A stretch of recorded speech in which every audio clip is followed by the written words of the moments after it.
मंगलम भगवान विष्णु मंगलम गरुड़ध्वज सर्वमंगल मांगल्ये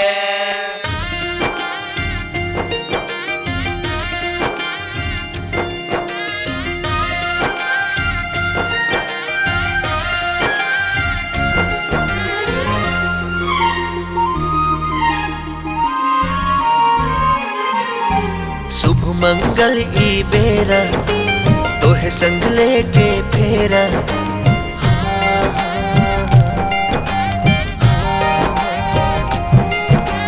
शुभ मंगल ई बेरा तोहे संग लेके फेरा। मोरे मन में तो हर डेरा आज से भइल। मोरे मन में तो हर डेरा आज से भइल। खुशियाँ से देहरी भरल पाँव जब पड़ल।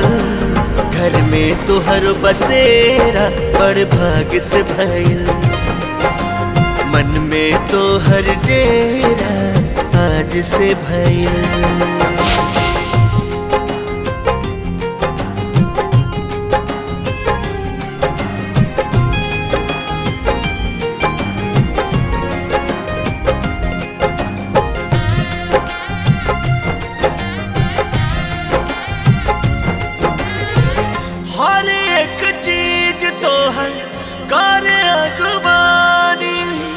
अंगना से दुआरा चूल्हा चौका बथानी।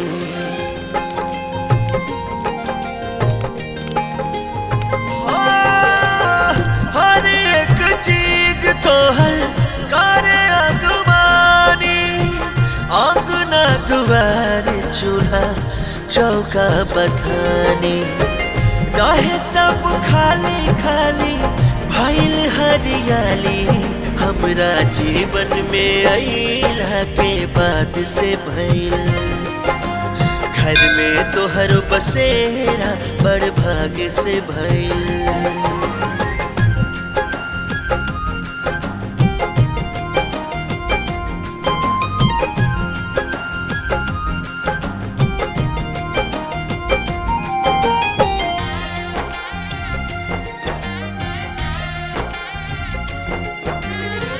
तोहरा खुशी के अपना खुशी में मिला के।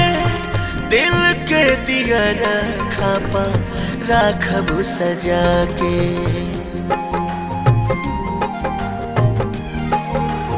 हाँ, तोहरा खुशी के अपना खुशी में मिला के। दिल के दिया रखा राखब सजा के। साथ जब तोहर भइल बात बन गइल। सब कुछ था भगवान के कृपा से भइल। घर में तोहर बसेरा बड़ भाग से भइल।